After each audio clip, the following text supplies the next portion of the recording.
Step into the world of Joey Votto, where luxury knows no bounds because of his gigantic net worth. Joey Votto's rich lifestyle is a story yet untold. First is his multi-million-dollar mansion. Joey is a minimalist, but when it comes to his home, he doesn't play around. That's why he paid more than $10 million for his mansion in Hermosa Beach, California. Also, the gorgeous sandy beach and the spectacular view of the Pacific Ocean were too tempting to pass up. So, the Canadian-American wasn't going to let this opportunity pass him by. The three-story structure is over 3,800 square feet in size, with 4 bedrooms and 5 bathrooms. The building has a wine wall with over 120 bottles, 4 fireplaces, an elevator, 4 refrigerators, 3 dishwashers, and much more. The master bedroom on the top level opens up to a balcony with a view of the Pacific Ocean. And because he doesn't yet have any children to worry about, Votto can enjoy some peace and quiet in his bachelor's home with his longtime partner, Jean Paulus. Jean Paulus and Joey Votto first met at a very trying time in Votto's life, during the time when Votto was going through the death of his father. Jean was there for him when he needed someone to cry on, and they've been together ever since. According to media reports, Jean, a Canadian, is a dental hygienist who is frequently seen with Votto at public engagements, but whether they intend to take things further remains to be seen, since the lovebirds have been both kept their private lives quiet. Because the slugger's an introvert who lives a quiet life, little is known about his cars, watches, artwork, or luxury stuff. Aside from his residence, which is on a public records, his assets and personal life are shrouded in mystery. Some of his sponsorships, though, are in the public domain. According to Forbes, he ranked 96th on the list of the world's top 8 athletes in 2019. However, just $300,000 of his entire earnings come from endorsement deals. He's sponsored by Rawlings and Nike, though the terms of the agreement have not been made public. That said, Votto has amassed a sizable fortune throughout the course of his career. With a personal worth of $110 million, he does not forget the less fortunate, which is why he established the Joey Votto Charitable Foundation. The Joey Votto Foundation, founded in 2013, focuses on assisting military veterans and service members suffering from PTSD in the Cincinnati area. Knowing how he suffered from panic attacks after his father's death, it's not surprising that he created this organization. He wrote an exclusive piece for the Cincinnati Enquirer.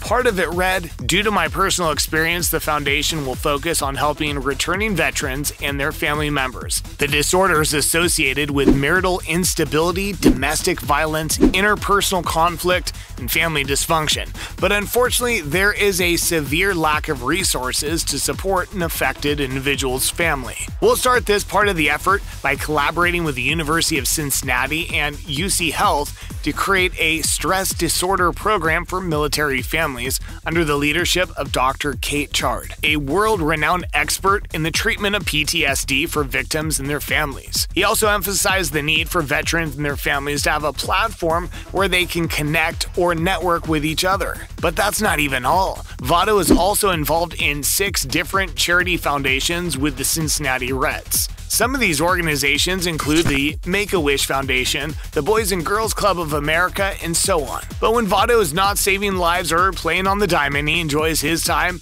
with some of his hobbies and crazy interests. Aside from baseball, chess is something that piques Votto's interest and compels him to interact with others. He revealed that he started playing chess during the pandemic when he'd been back home in Canada. He later decided to join a chess club and was happy to be part of a group where he was not the center of attraction. This is because everyone had their heads buried in their chessboards and no one cared about Joey Votto, only how they were going to outsmart the opponent in front of them. But even though Votto is shown to be an introvert, he also sometimes shows his extrovert side and does something completely unexpected. In 2017, he gifted his teammate, Zach Cozart, a donkey. This was following a promise he made to Zach after he told him he would give him a donkey if he made it to the All-Star selection that year. And when he's not giving out donkeys, he switches his role in the Reds organization and acts as a mascot instead. Or he might be caught playing the Incredible Hulk on social media. Whatever it is you catch him doing, Votto's a great guy who's been through some terrible stuff in his life, has been trying to live through it just like the rest of us. And despite how well known he is, there are certain facts about the self-proclaimed introvert that you may not be aware of. For one thing, do you know that Votto was described as the most interesting man in baseball? In 2021, The Athletic suggested that he might just be the most interesting man in baseball. You see, he might get into trouble with the umpires sometimes, annoy opposing fans, and even cause some altercations on the field. But like we've come to see, he is someone with a heart of gold. Votto used to have a dog named Maris after baseball legend Roger Maris. He talked fondly of Maris while celebrating his 2000th hit, claiming the dog chewed up the baseball from the very first hit and liked it. He even added that if Maris was still alive, he would have let him chew on his 2000th hit baseball. You see, to better understand Votto, you need to go back a little to see where he's coming from and why he is the way he is. Joey Votto was born in Etobicoke, Toronto, Canada, on September 10th, 1983 to Wendy and Joseph Votto. His father is of Italian ancestry and his mother is English. While Wendy specializes in wine service and restaurant management, Joseph is more interested in baseball and was once a chef. Aside from Joey, they have 3 other children, Tyler and twin boys Ryan and Paul Votto. As a kid, Joey Votto idolized Ted Williams, one of the best hitters in MLB history, and had a poster of him on his wall. He also read The Science of Hitting by Ted Williams throughout his time in the minor leagues. But his enthusiasm for baseball was fueled by his father and the game's solitary nature. As he said, quote, "What drew me to the game originally was that it was something I could do solo, an individual game. I'm an introvert. To practice baseball, you could just throw a ball against a wall, a rubber ball, that's all it takes. Then it was a chance to spend time with my father. I'd play catch with him. He was my first coach when I was 7 or 8 years old. But he got closer to becoming a professional baseball when he was 15 years after meeting Bob Smythe, coach and scout. Recalling their first meeting, Smythe once said, "I remember him coming to me at 15. Over the years, I coached 3,000 kids. His talent was not immediately apparent. He didn't do anything outstanding his first year. He had a sore arm, so that definitely played a role. He came to our practice facility 5 or 6 times a week during the off-season and would have come more if I had permitted him. That's when you started to notice it." With the help of Smythe, Votto developed his game, and in 2002, the Cincinnati Reds drafted him into the minor leagues as a second-round pick.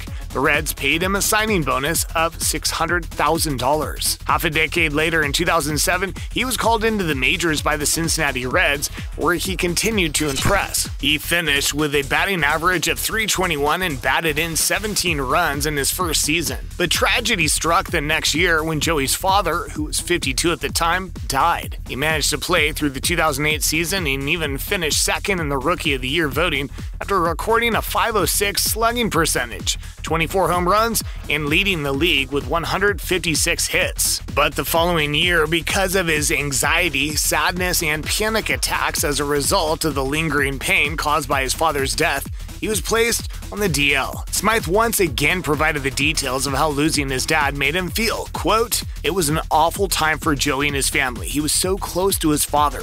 When he returned to baseball, it was not a means for him to escape his feelings. In some ways, I know the game reminded him of his father. His father adored the game and everything Joey had accomplished." But Joey Votto successfully made it back to play after receiving treatments for depression, and then he went completely hot and has never looked back since. He made his first All-Star appearance in 2010 and went on to make the All-Star team 5 more times since. In 2011, he received the Golden Glove Award, was the National League MVP, while also bagging the National League Hank Aaron Award in 2010. When asked what he's going to do after he retired, this is the answer Votto gave. "I legitimately would like to drive a yellow bus when I'm older. I want to be a crossing guard or drive a yellow bus. I'm serious about that. Well, from everything you've just heard about Votto and what he's capable of, do you think he's joking? Let us know in the comments section. If you enjoyed this video about Joey Votto's gigantic lifestyle, check out the video on this screen now or the one we posted below because we're sure you'll like that one too. See you there.